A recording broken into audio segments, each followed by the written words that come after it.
with the KX News Storm Team. Hello everyone and welcome back to KX News at 4. Meteorologist Hunter Binstock here, and we're going to start off with a look at some satellite and radar. Now we have some returns out here that were in the central portions of the state working their way up towards that northeastern corner. It was producing lightning earlier. As we go throughout the rest of this afternoon, it lost a little bit of energy and we're losing that heating factor, so we're really going to start seeing these conditions start to calm down. Really shouldn't see that many more lightning strikes this afternoon, maybe just an isolated one here or there. Otherwise, we do have plenty of rain returns out towards the western reaches of the state, especially around the Williston area and up now starting to approach the Minot region as well. So rain showers this afternoon, couple of lightning strikes, and a lot of cloud coverage. A very cloudy day across the state. In Bismarck right now, temperatures is at 63 degrees, winds out east at 24, no wind chills this afternoon, and look at that humidity, back up to 54%. That's a number I do like. Now, right now in Williston, temperatures are going to be sitting right at 61, winds out east-southeast at 20. Our humidity is about 38%, so a little bit lower than the capital city, but overall nothing too bad. Looking at our temperatures across the rest of the state, we're going to be in those 50s for the more northeastern portions of the state, getting a couple of 40s in there as well. As we look a little further west, they got a little bit warmer, getting into those 60s and 70s. So we have 70 for Beach, 69 for Sydney, 72 for Lytton, and 68 down there in Wishick. So overall, a very warm afternoon. We got well above freezing, but as we approach the low temperatures tonight, we're going to get back down into those 30s and 40s widespread. And we'll start to see these temperatures start to taper off a little bit more each night as we go on throughout the rest of the week. We have 42 for Garrison, 42 for Flasher, 43 for Hettinger, 49 for Mobridge.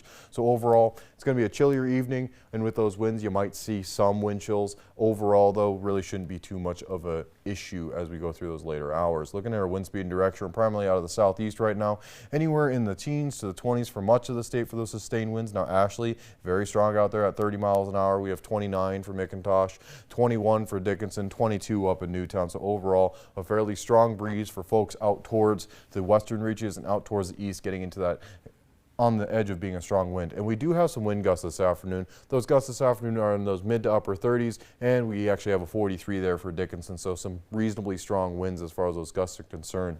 Looking at precision cast here for the next couple of days, we've got these rain chances that are going to persist. Now, as we look at tomorrow morning, we do have a chance at some very early convection. It's just a small chance at this point for the central and south central portions of the state, so might see a lightning strike or two, but it shouldn't be anything too significant. As we roll through Tuesday, should transition to more of a rain event and push off into the central and eastern portions of the state, and we'll really start to see things start to clear up as we go through Wednesday afternoon.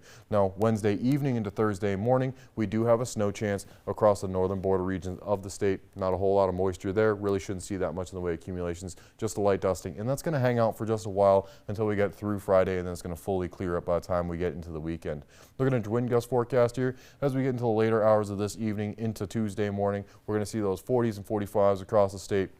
Going into Tuesday afternoon, we'll see some 15s and 25s out in the eastern portions of the state, and then we'll see another push of those winds on Wednesday where we'll get a little more of those widespread 30s and 35s. I wouldn't be surprised to see some isolated 45s. And then Thursday morning, we're going to see those 35s and 40s in the southwest corner of the state, and then we're going to start to calm down a little bit on Friday.